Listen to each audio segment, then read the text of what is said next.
CPAC meetings. I want to see those hands. All right, thank you, veterans. Thank you, veterans. How many of you voted last November? Who did you vote for? Okay, how many of you are grassroots activists back home who constantly work to make America great again? How many? All right, I want you to tell me one thing. Why are you here, and why do you work so hard back home for our country? Hey, I'm going to answer that one for you. Because America is worth fighting for. That's why we're here. Freedom is worth fighting for.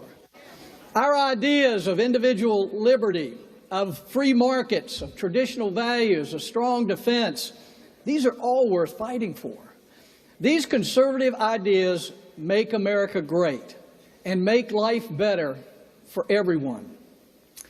But make no mistake, we will always have to fight for these ideas because freedom is the greatest threat to those on the left who crave power and control. We're going to have to fight. We can see the left all around us right now. I mean, they are literally freaking out at the rejection of their ideas and their candidates. You know, isn't it wonderful? Isn't it wonderful to let them freak out? It's a big temper tantrum that they're having right now. But isn't it wonderful that we will never have to hear the words President Clinton again? Isn't that what, I mean?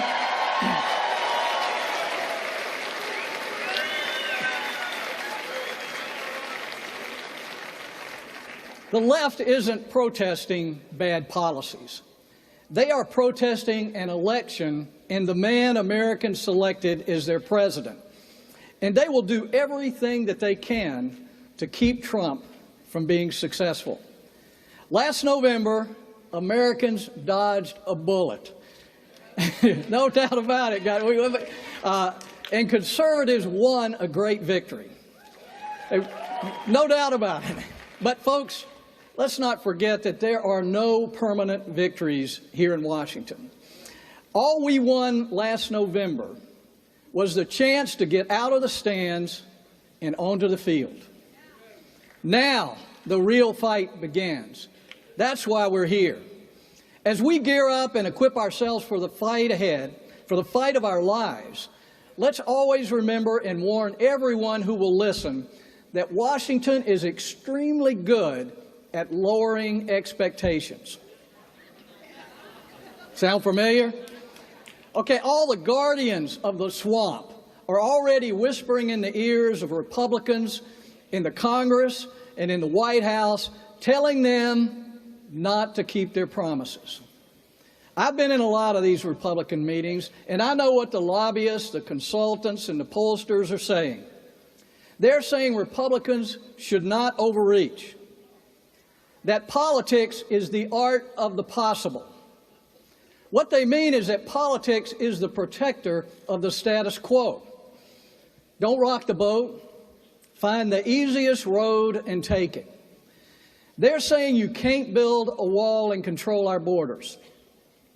You have to give amnesty and citizenship to the people who are here illegally. They're saying you can't repeal Obamacare. Tax reform is just too controversial. You can't ever balance the budget. And of course, you must reopen the big, crony, corrupt Export-Import Bank. That's what they're hearing behind closed doors right now. The list goes on and on. But our job as conservatives and as the national conservative movement is to make possible what the establishment says is impossible. We must think big. We must act bold. That's the American way. Remember our founders. When they signed the Declaration of Independence, they weren't practicing the art of the possible. They were dreaming an impossible dream to win their independence from the most powerful country in the world. But by dreaming, by believing, by working, by fighting, They made possible what was considered impossible by all the experts of the day. You know, President Lincoln had an almost impossible dream of keeping America united. Many fought and died to save this last great hope of humanity, but they made possible what seemed impossible. Barry Goldwater dreamed an impossible dream by running a presidential campaign on conservative ideas. He lost, but his willingness to fight for the right ideas paved the way for Ronald Reagan to eventually win the presidency on the same conservative ideas. And we know all the experts and pollsters said that Donald Trump's quest for the presidency was an impossible dream. But we found out again that in America, nothing is impossible. Fellow conservatives, this is our time.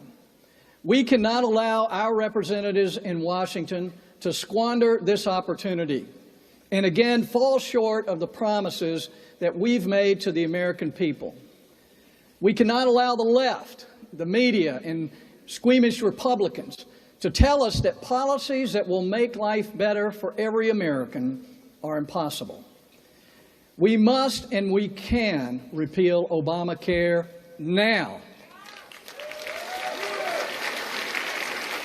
Every Republican in the House and the Senate voted to repeal Obamacare in 2015 and sent it to the President, and they should send that same bill to President Trump right now. Folks, the excuse we're hearing that we can't repeal Obamacare until we replace it is absolutely ludicrous. Before Obamacare, America had the best health care system in the world. Obamacare has become a cancer on our health care system. We don't need to replace the health care system. We need to remove the cancer. That's what we need to do right now. And once Obamacare has been removed, we will still have our doctors, our nurses, our hospitals, our insurance companies, Medicaid and Medicare plans and veterans hospitals. It's all going to still be there. No one loses their insurance. And once we get rid of Obamacare, we can begin to improve our health care system so that it works for every American. Obamacare must be repealed right now. Tell it to Congress. We must cut taxes and simplify the tax code right now to get our economy going. It will take a year or more, folks. It'll take a year or more for a pro-growth tax system to begin to rebuild our economy. So we must act now because Congress won't touch taxes next year in an election cycle. We've got to get it done. And we must protect religious liberty in America.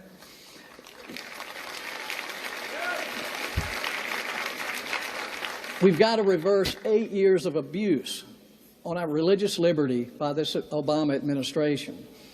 We can end government taxpayer funding of Planned Parenthood, and we can do it now. We can also end government funding of public broadcasting and other immoral or elections that don't need government funding. We can do it now. And Republicans must make sure that this big, crony, corrupt export-import bank has made its last loans to China, Russia, and Iran and other places around the world that don't need American money. This is a great time. The opportunities for conservatives have never been greater. And we cannot allow the loud voices inside Washington to lower our expectations and convince us that the dreams of all Americans cannot be achieved. Let's all give Congress a big kick in the seat of the pants. Let's tell them to get to work and to keep their promises. Let's keep dreaming impossible dreams because in America, everything is possible. I thank you. The Heritage Foundation thanks you because America is always worth fighting for. Thank you, and God bless. Thanks, folks.